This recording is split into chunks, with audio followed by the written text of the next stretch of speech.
Sean bienvenidos a Rincón Bravío.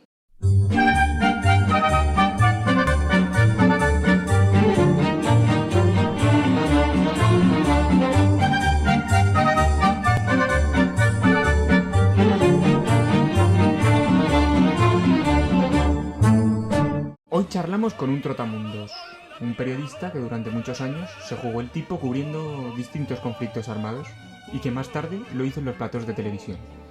Una persona que gustará más o menos, pero que desde luego siempre da mucho de qué hablar. Hablamos con el director de Periodista Digital, Alfonso Rojo.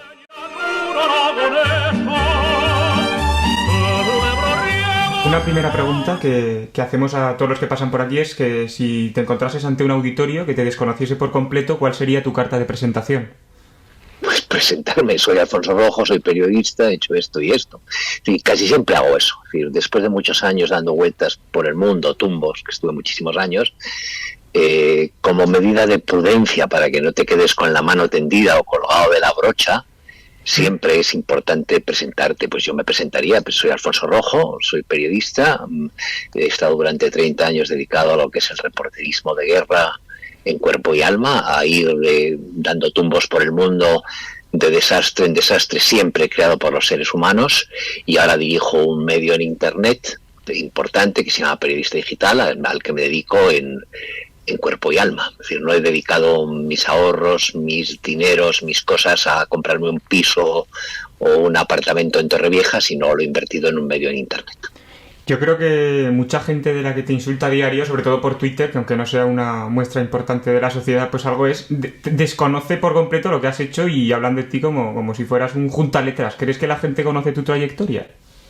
Pues no lo sé, pero te digo, en referencia a lo que has hecho, mira, ese tipo de, esa preocupación por lo que dicen de ti en Twitter o lo que piensan es, por definirlo técnicamente, pequeño burguesa, es estamento al que no pertenezco, me importa un comino. Es decir, no te voy a decir que me ponga, que me dé euforia a ver que se meten conmigo, porque a veces sí me llegan o alguien te hace una referencia, pero me importa literalmente desde hace muchos años un comino, es que me da exactamente igual.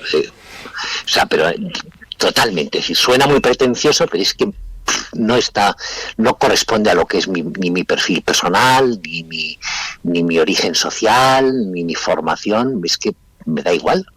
Y el que no me conozca la gente y lo que tú dices, bueno, tenemos una sociedad, yo me podría quejar si la gente supiera quién era Miguel Ángel Blanco o qué ocurrió en la casa cuartel de Zaragoza, o supiera simplemente pues por qué año murió Franco, que no lo saben.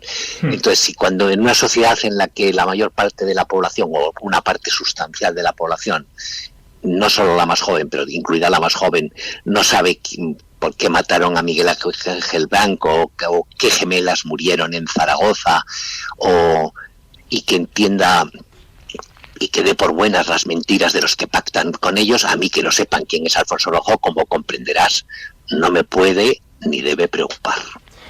Y has hablado de que estuviste muchos años en el reporterismo. ¿En qué momento decide que quiere cubrir esos conflictos, esas guerras? Bueno, yo que es un caso extraño, porque no es lo habitual, sí tuve vocación temprana. Normalmente tú no tienes una vocación muy clara hasta que no llegas a la universidad y empiezas a definirte y empiezas a ver hacia dónde vas. En otra época en que España apenas... Yo nací en el año 51, en una España en la que había básicamente 3 o 4 carreras, no había más. O eras médico, o eras ingeniero, o eras abogado, o te dedicabas a la administración, un cargo en la administración, una oposición. ¿No? También había farmacéuticos, pero muy pocas carreras. Y entonces lo habitual en la gente de mi generación, te estoy hablando de una España muy distinta a la actual, era querer ser como tu padre. Si tu padre era policía, tú querías ser policía. Si tu padre había sido ingeniero, tú ingeniero. Y yo, que estuve interno en un colegio en Alemania en el año 60, vi una película, no la entendí muy bien, era una película de Hitchcock, que la ponían en inglés, no la entendí muy bien las cosas como son, pero el protagonista me fascinó. Es una película que se llama Foreign Correspondent, y el protagonista era periodista, deshació una red de nazis, sobrevivió a un accidente aéreo, tenía una Luger, una gabardina, una novia espectacular, y yo dije, si esto es ser periodista, yo quiero ser periodista. Entonces yo siempre quise ser periodista. Entonces cuando hice Derecho, Hice a la vez periodismo y en cuanto pude, que fue en el año 76, que cambiaba completamente el periodismo en España, pues apliqué para entrar en un periódico que se llamaba Diario 16, que nacía a la sombra de la gran revista Cambio 16, y ya desde el primer momento, aunque entré como fotógrafo porque no me dieron otro puesto, pues yo lo que quise fue ser enviado especial, y lo hice durante más de 30 años. Tuve mucha suerte, porque hace falta mucha suerte. La suerte es fundamental en la vida y en esta profesión muchísimo más, y me dediqué más de 30 años a ser enviado especial, reportero volante y ese tipo de cosas. ¿Y has cubierto muchísimos conflictos? ¿Hay algún viaje del que te arrepientas por algo? Bueno, en la vida, cuando vuelves la vista atrás, te arrepientes de cosas que no has hecho bien, de oportunidades que has dejado pasar, de cosas... Pero yo no tengo, como dice... No sé si la canción es de él, pero la canta muy bien Frank Sinatra, regrets only a few, too few to mention, o sea, reproches muy pocos y demasiado pocos para eso es en My Way, en la canción My Way. Entonces, pues yo no me arrepiento mucho. Yo fui un niño feliz, el mayor de 9 hermanos. El internado, aunque era durísimo en aquella época, yo estuve interno en los jesuitas, no lo recuerdo con dolor ni con pena. La mili ni siquiera me la recuerdo con espanto. Mucha gente se lloraba y yo no, y lo he pasado muy bien en la vida. Entonces pues yo no tengo reproches, lo he pasado siempre bastante bien y me he ido bastante bien. Cosas en que me he equivocado, pues muchas, no te las podría enumerar, pero muchísimas veces pues te has equivocado, pero en general he hecho casi todo lo que quería hacer, y el periodismo para mí no ha sido solo un medio de vida, que ha sido un medio espléndido de vida, sino sobre todo un modo de vida. Yo he vivido y vivo como quiero y quería vivir.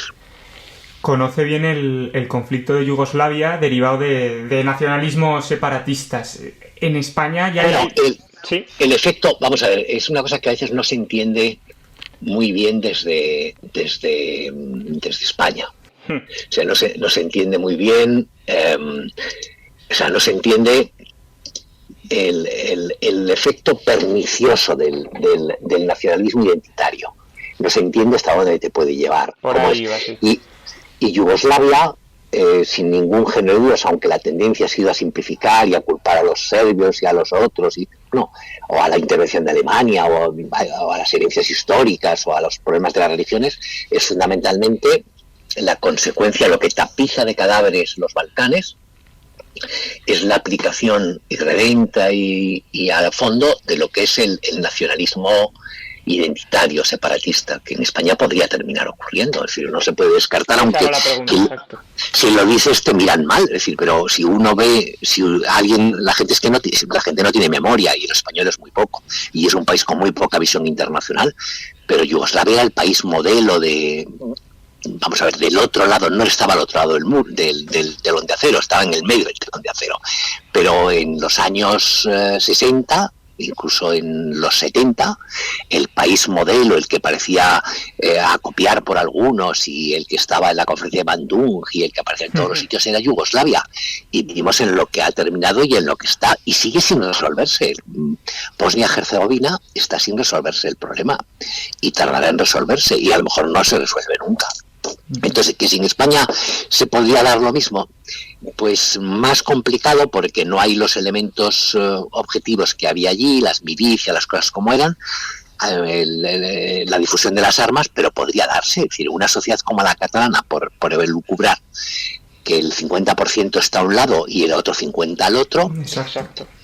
La pretensión de imponer el separatismo podría llevar a consecuencias enormemente nefastas, tremendas, y no son capaces de verlo. Pero bueno, es muy difícil decirlo en España, porque en España durante mucho tiempo, o desde hace mucho tiempo, en los medios de comunicación se ha primado por encima del todo a las partes, se ha cambiado hasta nuestro lenguaje y se ha alterado el castellano para que en lugar de decir Lérida digas Lleida, en lugar de decir Orense digas Ourense, cuando no decimos London, ni decimos New York, ni decimos Gervatia. Pasa eso, es impresionante.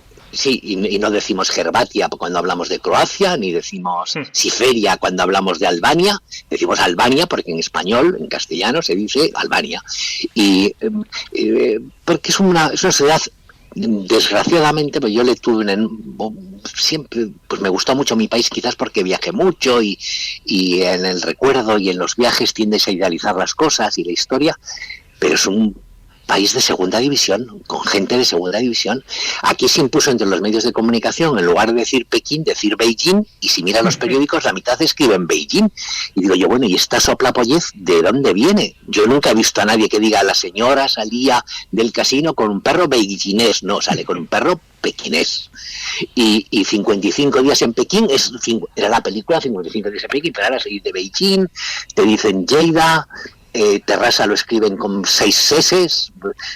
Bueno, y miras tú los episodios nacionales y ves las batallas que se producen y los títulos que puso su autor, y no se parecen nada a cómo se denominan ahora, pero eso es que hayan participado los medios de comunicación, la Real Academia, los jueces. En España hay más tontos que botellines. Hay un artículo, creo que hablas de tu estadía con el Frente Sandinista, en el que dices: parecíamos capaces de excusar cualquier fechoría mientras sus autores incluyeran la palabra liberación en sus proclamas. ¿Crees que eso ocurre también hoy en parte de la sociedad? ¿Que el desconocimiento lleva a comprar discursos disfrazados de y para el pueblo? Bueno, vamos a ver, yo la época en que llego a Nicaragua, que es en los inicios de mi carrera, es al final de los años 70, mediados, la segunda mitad de los años 70, fíjate lo que ha corrido entonces. Y yo pertenecía a una universidad, o sea, que era una universidad española, había muy pocos centros universitarios, donde todos éramos progres, por decirlo de alguna manera. Entonces comprábamos mercancía averiada, como había comprado mercancía averiada los intelectuales de una generación anterior a la nuestra con respecto al estalinismo, y se compra ahora con respecto a la guerra civil y a un montón de cosas. Entonces, la sociedad actual es todavía más tonta que la que yo describo cuando hablo de Nicaragua, que para mí es un hecho muy lejano, pero muy querido, porque era cuando empezaba, tenía 20 y pocos años, el corazón tierno, y me comía cualquier cosa. Vivimos en una sociedad que la masa etiqueta, cree que la gente verdaderamente conoce lo que habla, o sea, todo el día con el fascista y el comunista en la boca. ¿Sabe la gente lo que representa eso? No, vamos a ver, te he dicho antes y es difícil decirlo, o sea, es duro decirlo, que la sociedad española no es de primera división. Nosotros no somos, como país, como sociedad, como Estado, como nación, en estos momentos de nuestra historia, no somos Champions Leagues, somos Europa League por abajo. No está mal, es un país donde se vive bien, donde el nivel económico es alto, donde la sanidad funciona, donde, bueno, no se deja reventar al menesteroso, a pesar de Pedro Sánchez y toda esta gente, pues hay separación de poderes todavía y funciona, ¿no? Y es un país, bueno, pues sigue pagándose las pensiones, tiene muchas cosas, pero es una sociedad con muy poco nivel. Con muy poco nivel en todos los estratos. Aquí no hay una élite dirigente capaz de ponerse delante de la masa y tirar de ella, y hay una masa que es penosa, y hay un periodismo, sobre todo, que es una de las cosas que hemos descubierto durante la pandemia de coronavirus. Hay un periodismo que no cumple su función ni está a la altura.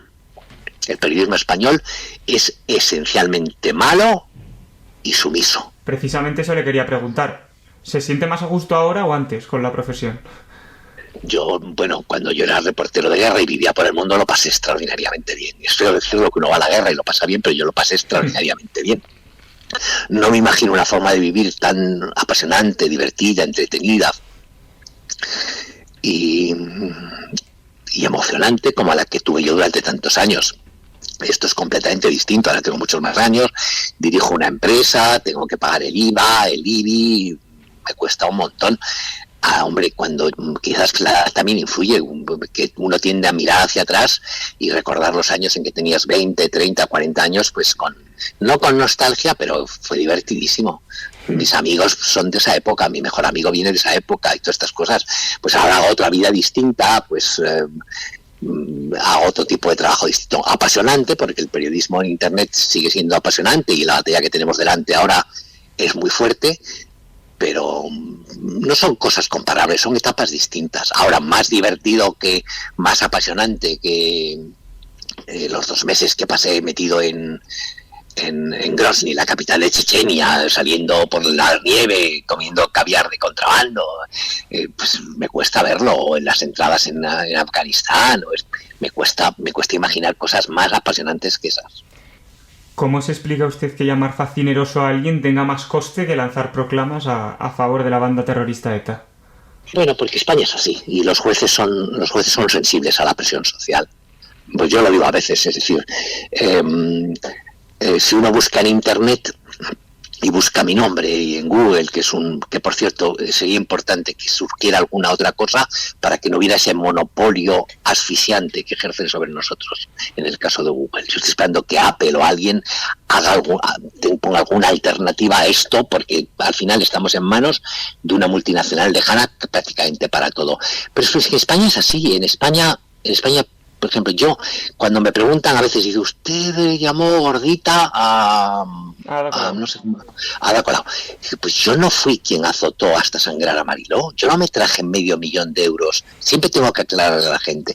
Yo no traje $500,000 de contrabando sacados por los torturadores chavistas para que montasen una televisión en España. A mí no me ha pagado nunca el teléfono móvil como se lo pagaban a un tal Pablo Iglesias los iraníes, y le pagaban el teléfono móvil. Nosotros tenemos hasta los números, hasta las facturas.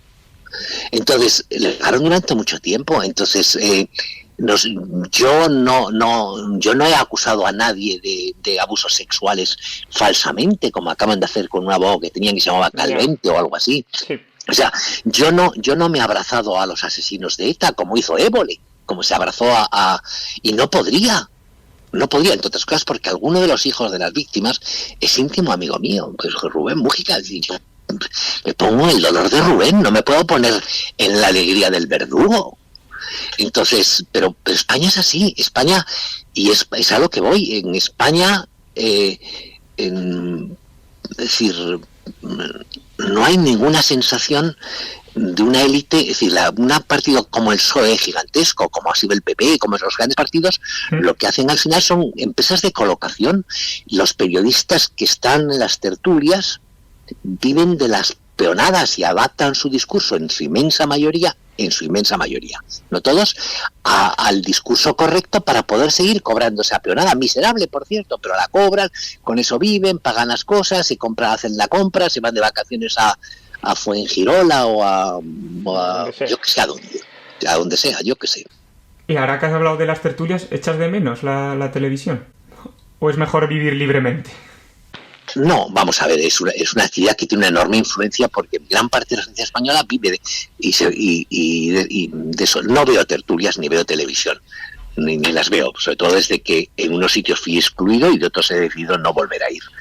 Pero cuando digo excluido, yo no he sido excluido por el rojerío rampante. A mí me quitan los curas de 13 porque entienden, como a mí y a otros, no solo a mí me quita el PP en un determinado momento de Televisión Española porque entendían que tenían que bajar el pistón, la gente que mandaba del PP, no el PP, no Rajoy, no, pero el que supongo que el subalterno que tenían allí puesto. Y me pasa igual en Telemadrid, cuando llega Cristina Cifuentes y dice en un ataque de estupidez supina que va a hacer la BBC madrileña, y lo que hicieron fue dárselo a Podemos y a PSOE.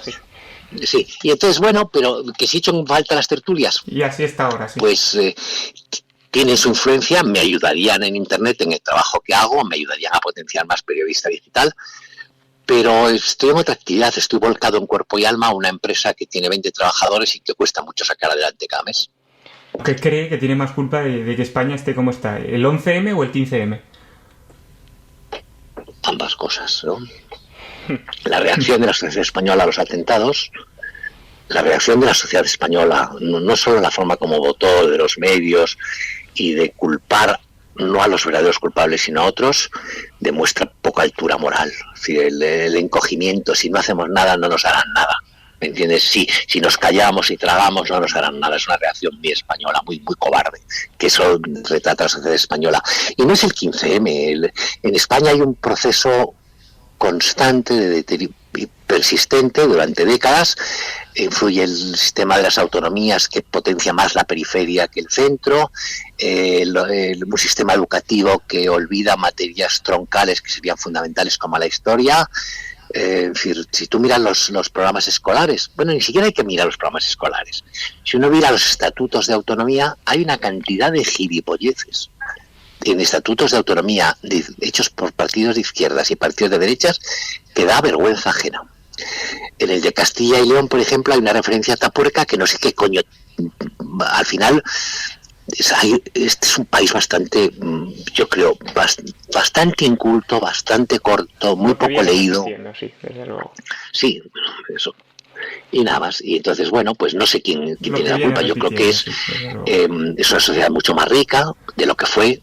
En España en este momento la renta per cápita es 7 veces, o incluso con la crisis que tenemos 6 veces lo que era cuando estaba Felipe González. 6 veces, no el doble, 6 veces que cuando gobernaba Felipe González. Este es un país que tiene carreteras, autovías, un sistema sanitario espectacular, muchísimas cosas, ¿no? Y entonces eso también ha influido en ablandar a nuestra sociedad. Eso y el no haber tenido un sistema de exigencia en la enseñanza, de exigencia en ningún sitio, pues no lo sé. Una sociedad acomodada, sí. Bueno, eso ha influido mucho, es una sociedad muy, muy acomodada. Es que España es una sociedad rica, nosotros estamos en el 5% de la humanidad que mejor vive, en el 5%, ¿eh? No en el 1, pero sí en el 5%.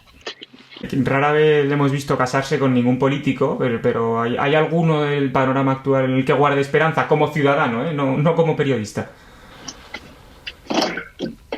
No tengo una gran confianza. Bueno, yo no, pero tampoco espero de ellos. Nosotros no debemos depender de ellos. Yo siempre lo digo como periodista.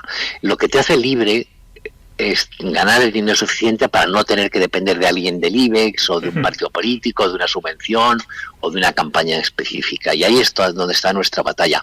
Hay unos que me caen mejor que otros, que si confío ciegamente en alguien me costaría mucho decirlo. O